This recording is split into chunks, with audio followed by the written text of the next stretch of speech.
Bonjour à toutes et à tous, une petite vidéo en ce dimanche. Pour certains, c'est le dernier jour des vacances. J'espère que vous avez bien profité, j'espère que vous avez bien vécu cette hype autour de Deadpool 3. Ne vous inquiétez pas sur la chaîne, on n'a pas fini d'en parler. J'ai encore quelques théories en tête que j'ai pas eu le temps forcément de vous exploiter, puisque ça me permet aussi ce début de vidéo, avant de passer à toutes les rumeurs, un personnage de retour dans la saga du multivers, on a des news aussi concernant Deadpool 3.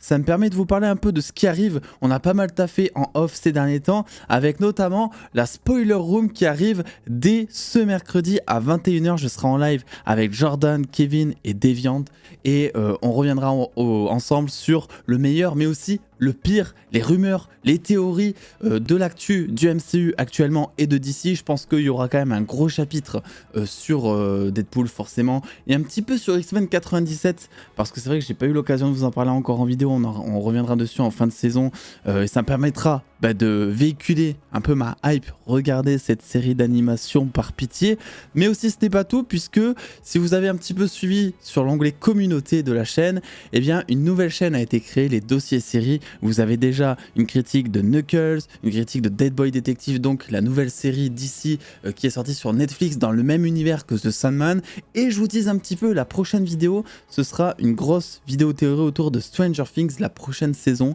Les gars, je m'amuse comme un ouf sur cette chaîne, je tiens à vous le dire, et je tiens aussi à vous dire que je vais très certainement forcer dans l'onglet communauté à chaque fois qu'il y aura une vidéo à vous la partager, histoire si jamais aussi que vous, s'il y a jamais un truc qui vous intéresse, que vous puissiez voir, parce que je sais que certains des fois me demandent pourquoi tu fais pas des critiques de ça, pourquoi tu parles pas de telle série et tout. Là vraiment cette chaîne, les dossiers séries, elle porte très bien son nom, on va regarder plein de choses et parler de plein de choses. Ceci étant dit, j'ai fait ma petite intro, on va parler d'une très bonne nouvelle, quelque chose qu'on sent énormément, c'est le report de Kraven, le chasseur. Voilà, alors écoutez, moi je fais partie des 3 personnes au monde qui, je sais pas, c'est un petit peu mon truc, à chaque fois qu'il y a un nouveau film Sony Marvel qui sort, j'ai de l'espoir, j'ai de l'espoir malgré moi, au risque d'être déçu, je sais pas, ce film. Alors ça sera pas du grand art, c'est sûr, mais je pense que ça peut être un bon divertissement. On va voir aussi le Rhino en full CGI. Donc peut-être que c'est pour ça qu'ils l'ont reporté, parce que peut-être qu'ils se disent, voilà, on a de l'espoir, mais peut-être qu'ils se disent, le Rhino, on va bien le faire en 3D, etc. C'est vrai que c'est assez chaotique et ça pue un petit peu. Il faut rappeler que de base, le tournage, il s'est terminé en juin 2022, que la sortie était prévue pour octobre 2023, ce qui allait pile poil dans la lignée de la sortie de Marvel Spider-Man 2, où Kraven était aussi présent, donc en termes de marketing ça aurait pu porter le film, sauf qu'ensuite ça a été repoussé à cause des grèves etc. à août 2024 et on a appris il y a 2 jours que le film serait finalement reporté au 13 décembre de cette année, et autant vous dire que le lion est déjà mort ce soir puisque il tombe dans la même fenêtre de sortie que Mufasa, donc dont le premier film, donc là Mufasa c'est le spin-off, mais The Lion King avait fait un box-office de malade mental pour le film qui était sorti, et Sonic 3 qui fait lui aussi un box-office de malade mental. Donc autant vous dire que se retrouver entre ces 2 géants du cinéma actuellement, ça va être compliqué, hein. Kraven, alors je sais pas si... en vrai, moi si j'avais été Sony, les gars, je vais vous le dire, si j'avais été Sony, si j'avais dû, pour je ne sais quelle raison, parce qu'on ne sait pas, reporter Kraven, je l'aurais vraiment reporté à l'année prochaine, quoi.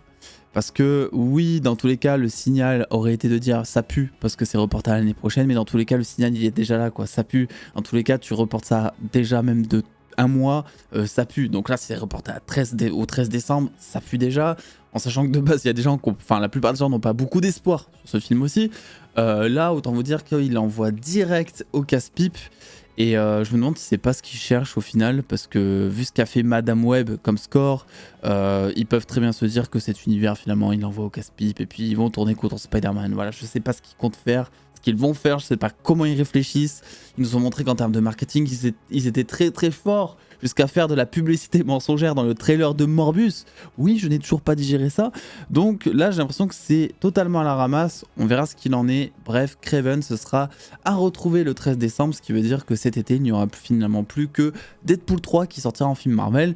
C'est pas pour nous déplaire aussi, mine de rien. On passe maintenant à Deadpool 3, justement, puisque Sean Levi a fait des déclarations que j'ai envie de vous lire, que je trouve plutôt intéressantes pour le coup, et je vais vous donner mon avis aussi là-dessus, parce que j'ai vu certains en commentaire, notamment sur mes vidéos théorie et analyse du trailer, reprocher le fait finalement qu'ils comprenaient rien à mes théories, parce que ils n'avaient pas vu des premiers films X-Men, etc.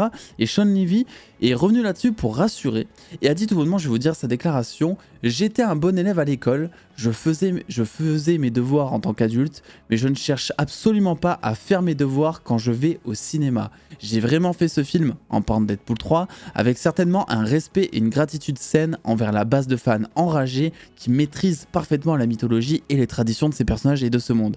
Mais je ne voulais pas présumer cela. Ce film est conçu pour le divertissement, sans aucune obligation de préparation, avec des recherches préalables. Ce qui veut dire que si jamais vous n'avez jamais vu de film Marvel, en théorie c'est un petit peu ce que ça veut dire, aucun film Marvel, je sais même pas si c'est possible en 2024 d'avoir vu aucun film Marvel de tout ce qui est sorti depuis le tout début des années 2000, mais imaginons tu fais partie de ces personnes qui n'ont vu aucun film Marvel, ça veut dire que normalement tu es censé comprendre tout ce que Sean Levy a préparé pour Deadpool 3.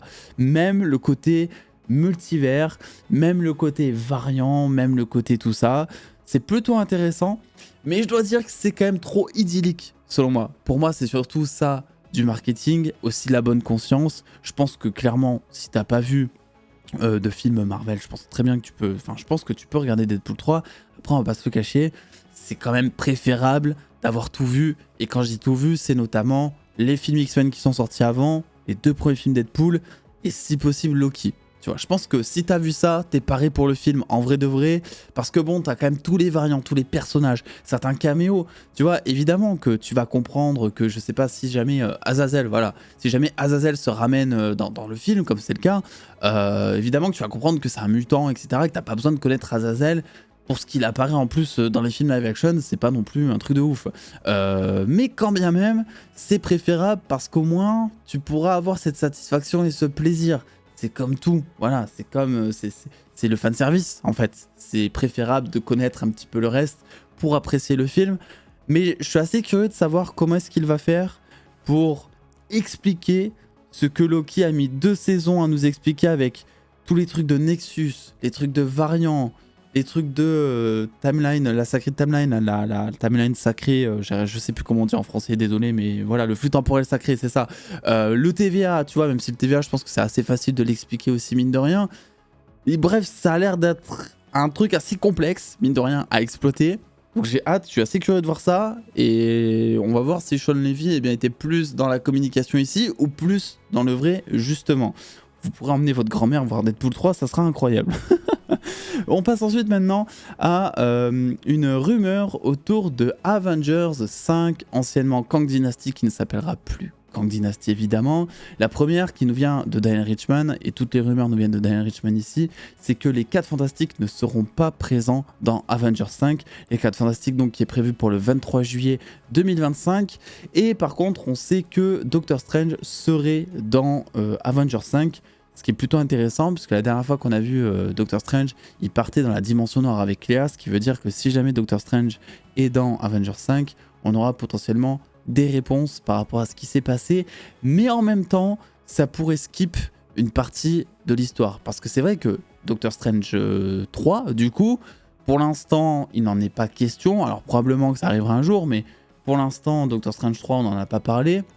Et donc ça veut dire que si on revoit Doctor Strange de Benedict Cumberbatch dans Avengers 5, ça veut dire que tout le moment finalement qu'il a passé dans la dimension noire avec Léa, tout ce qui peut potentiellement être développé autour de ce personnage, autour de cet univers, tout ce qui peut être développé aussi autour de Doctor Strange lui-même, tout ça, ça serait un petit peu mis sous le tapis pour qu'on puisse voir le personnage dans Avengers 5. Donc, je sais pas comment ils vont se débrouiller. En même temps, c'est vrai que Doctor Strange, c'est un petit peu le mec sur qui tout repose actuellement. Voilà, c'est-à-dire que c'est devenu The Avengers, maintenant qu'il n'y a plus Tony Stark, maintenant qu'il n'y a plus Captain, maintenant que tout le monde déteste Thor, et maintenant que tout le monde a compris qu'ils avaient gâché Hulk, bon, il reste Spider-Man, Doctor Strange. En gros du gros, en tant que Avengers solide, qui nous véhicule de la hype, qui a de l'enjeu et qui a de l'intérêt. Même si on verra ce qu'ils vont faire avec les nouveaux, mais voilà, en tant qu'ancien, en tout cas, ce sont les 2 seuls qui restent, on dira.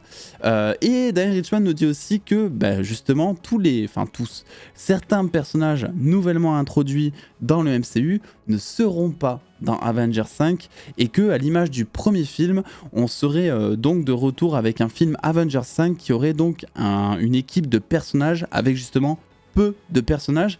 Et je sais pas ce que vous en pensez, mais je trouve que ça est plutôt une bonne idée, dans le sens où on aurait le calme avant la tempête, probablement que Avengers Secret Wars sera le festival de caméos. C'est aussi ce qu'on attend et c'est aussi en ça que Marvel Studios a développé énormément de projets ces derniers temps, que ce soit entre séries, films, specials, etc. C'était pour introduire un maximum de personnages pour très certainement donner un enjeu beaucoup plus gigantesque que Avengers Endgame où il y avait déjà beaucoup de personnages lors de sa bataille finale. C'est vrai que Secret Wars, on parle quand même normalement de tous les univers qui luttent contre un méchant, quoi. En gros, contre les incursions, contre la fin de l'univers. Donc tu es censé quand même voir par tes yeux que c'est un truc gigantesque. Et d'ailleurs, je me demande, si jamais il y a des fans de comics là en commentaire, répondez-moi, mais je me demande si Avengers Secret Wars, en termes de rassemblement, on dira dans les comics, je me demande si c'est pas le comics où il y a le plus de personnages qui apparaissent, tu vois, dans un seul et même comics. Parce qu'il y en a quand même énormément beaucoup. Alors dans les comics en général, il y a toujours plus de personnages que dans les films, hein, c'est normal. Mais Secret Wars tout particulièrement, je me pose la question, voilà, si jamais il y en a qui ont lu beaucoup d'events Marvel. C'est vrai que moi je connais plus les comics d'ici que Marvel, même si j'ai lu Secret Wars, mais n'hésitez pas à me dire un petit peu tout ça. Et en parlant de personnages de retour, de fanservice, etc., c'est Daniel Richman toujours qui nous dit que Wesley Snipes serait sur le point de revenir en tant que Blade dans la saga du multivers, les gars. Alors attention, pas Deadpool 3, parce que c'est vrai qu'en ce moment on a tendance à tout lier à Deadpool 3. Je pense que si il devait être de retour, même s'il y a des rumeurs qui le laissaient présager il y a quelques mois, mais si jamais il devait être de retour dans Deadpool 3, je pense que Daniel Richman nous aurait dit que ça serait pour Deadpool 3 parce qu'on est quand même très proche de la sortie et il y a de très fortes chances que le Scooper ait des infos pour Deadpool 3 justement. Donc je pense que ça sera pour la saga du multivers et la question maintenant c'est de savoir où et quand est-ce qu'il va arriver. Et en vrai, bah, déjà ça pourrait être dans le film Blade où Mahershala Ali tombe à un moment sur ce vieux Blade, j'en sais rien, à la retraite, qui lui donnerait des conseils le temps d'une scène de 5 minutes par exemple ou autre. Ça pourrait être intéressant, pourquoi pas.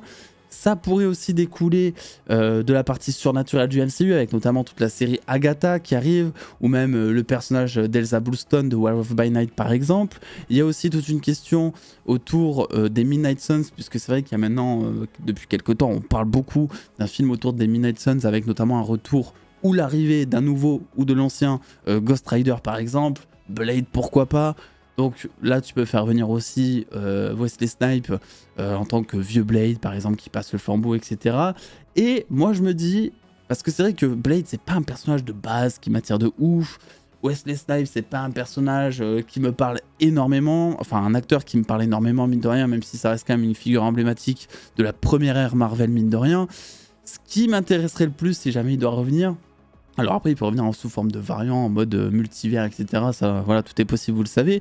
Mais il faut pas oublier un truc, c'est qu'il y a aussi l'animation qui existe. Et la saga du multivers, eh bien, il y a un What If dedans. Parce que oui, je vous rappelle, même si je sais que c'est très compliqué à comprendre le pourquoi du comment, mais What If est canon au MCU, à la différence de X-Men 97, où là, ça a été officialisé que non. Et bien, qui nous dit que Wesley Snipes pourrait pas juste revenir pour prêter sa voix à son personnage dans What If, avec un Blade en animation, par exemple, comme on a pu le voir avec plein d'autres personnages dans la série d'animation. Donc je vous pose la question, vous, d'après vous, où est-ce que Blade, enfin où est-ce que Wesley Snipes pourrait revenir? Parce que c'est vrai que moi je pense qu'il faut d'abord se concentrer sur le Blade de Mahershala Ali, parce que c'est vrai que ça sent un petit peu mauvais ce projet, on va pas se le cacher jusque là en tout cas. On va voir la nouvelle direction qu'ils ont prise parce qu'il y a eu plein de changements. Mais jusque-là, c'est pas vraiment le film que tout le monde attend. En général, on parle beaucoup plus des 4 Fantastiques par exemple. On attend aussi beaucoup les X-Men. Là, je pense qu'on est dans une phase où on n'en peut plus d'attendre les X-Men. Moi, personnellement, je sais pas vous, mais là, j'ai déjà revu Days of Future Past. Je pense que je vais revoir incessamment sous peu plein d'autres films X-Men et que très vite, je vous proposerai une vidéo, je sais pas, où je reviens un peu sur les films et tout, parce que je sens que j'ai une hype à évacuer là-dessus. Et le problème, c'est que les X-Men, c'est pas de suite, quoi, tu vois. Donc, en attendant, il va falloir qu'on se tape des projets qu'on n'attend pas forcément. Mais qu'ici, il y a peut-être la bonne surprise qui arrive. Bref, voilà ce que j'ai pour vous aujourd'hui en ce dimanche 28 avril concernant les dernières news Marvel. Je vous donne évidemment rendez-vous sur, comme d'habitude, la chaîne secondaire qui n'attend plus que vous et où je vais forcer de ouf dans l'onglet communauté parce qu'on va se donner dessus, on va donner de notre temps. Et donc ça le mérite au moins d'être visible. Et évidemment dès mercredi 21h en live pour la Spoiler Room avec une très bonne ambiance, je pense, j'en suis certain. Je vous fais des bisous les dos, prenez soin de vous, très bonne fin de week-end et je vous dis à très vite.